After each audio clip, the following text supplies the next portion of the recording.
What if I told you that one of hip-hop's most iconic figures is now entangled in a trial so explosive, it's not only threatening to bring down his empire, but also exposing his family's darkest secrets?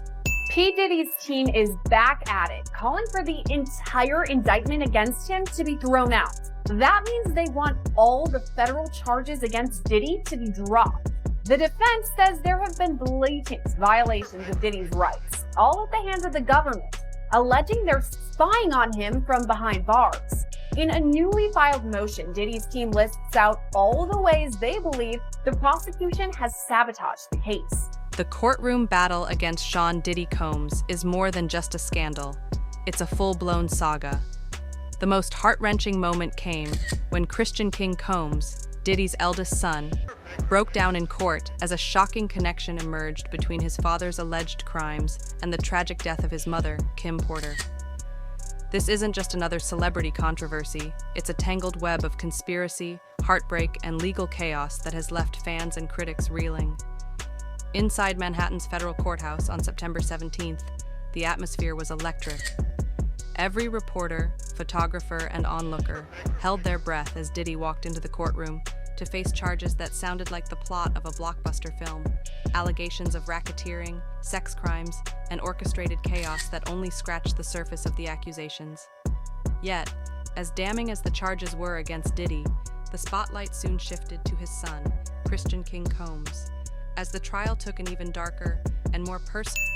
Yeah, Jesse, it was pretty interesting because I think, we have seen many photos, videos of Sean Combs, aka Diddy, through the Associated Press, through Instagram. And so to see him kind of in person after being in jail for 3 weeks now was pretty interesting, to say the least. And I say that by being that you would expect him to feel a little defeated, a little gaunt, anything like that. But it wasn't that case. He appeared confident. He stood tall. But most importantly and most notably, when he walked inside the courtroom, the first thing that he looked at was his family.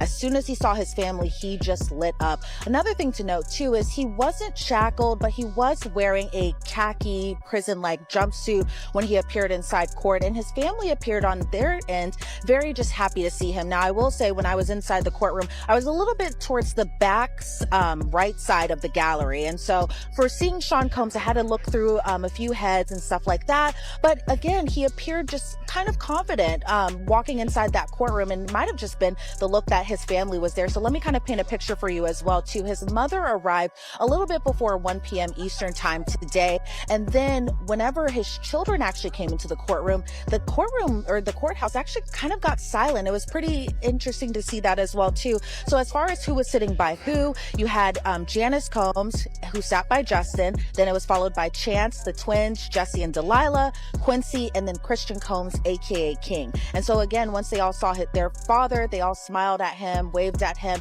And even when we were all leaving the courthouse today, Diddy just blew kisses at his mother and his family members. They didn't say much of anything. I wasn't outside when they had first entered the courthouse, so I'm not sure if they said anything to the press. Previously, they had been very quiet whenever they had entered the courtroom. So I assume it'll be kind of like that as well too. Who had spent years building his own identity as a musician and public figure, initially sat stoically as the indictment was read. But as the weight of the accusations set in, the cracks in his composure began to show. Eyewitnesses described him clutching the document so tightly that his hands trembled. By the time he finished rereading it, he appeared visibly distressed, eventually covering his face in an emotional breakdown. And so the defense pretty much didn't object to too much inside the courtroom today. Agnifilo also appeared kind of confident during his arguments. I know a lot of people were kind of expecting for the bail or bond argument to be happening, but that didn't happen. And it appeared that the defense kind of, I'm trying to find the right word here, but they were pretty much complying with all the prosecution's arguments and plan to kind of have everything all good and set to go by May. Now, by the time the end of the year is to happen, I forgot one big turn right here. They did mention that a potential superseding indictment could come. Now, obviously that hasn't happened yet, but the investigation is still ongoing. And so, we don't know a lot of information as far as what that could look like, but it appears that we could expect more charges to come later on, potentially by the end of the year. The document Christian held detailed shocking allegations of manipulation and coercion, allegedly spanning decades. The so-called freak-offs were described as events where victims were not only exploited, but reportedly controlled through the use of substances.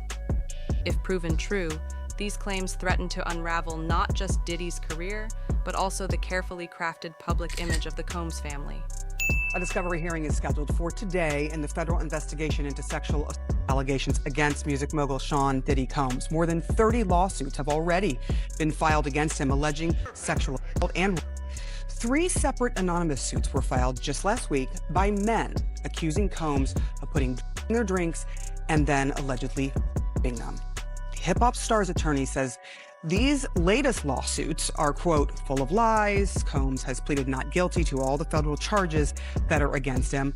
And he's talked about some of these civil suits as well. Here with me now is the attorney representing the latest 3 accusers, Thomas Giffra. Thank you so much for coming in. Thanks for having me. I want to ask you, there are dozens of people coming forward. Some to you, some to another attorney, but there are dozens of people. What stood out with these 3 men to you that made you say, you know what, we need to file this case? The patterns. Whenever you have a serial offender, they follow a pattern. Harvey Weinstein had a pattern, Sean Combs has a pattern, and with all 3 of them, the stories are a little different, but the pattern's always the same.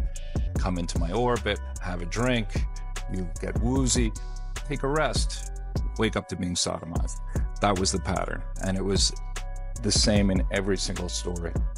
And the details that they told you, can you give me a sense of, was there some detail that sort of stuck with you that said, I have to go forward with it? Well, I think the person who was his gopher really struck me when he regained consciousness and Sean says to him, I'm almost done, held still. And that struck me. That was a powerful recollection, and I was struck by it, and the rawness and the arrogance actually that went along with it, and the entitlement. So that was the one that really stuck with me. But this case isn't solely about Diddy's legal troubles. It has also reopened old wounds surrounding the 2018 death of Kim Porter, the mother of 3 of his children. Her passing, officially ruled as lobar pneumonia, has long been shrouded in speculation. Porter's ex and the father of her eldest child, Quincy Brown, has been vocal in demanding that authorities conduct a deeper investigation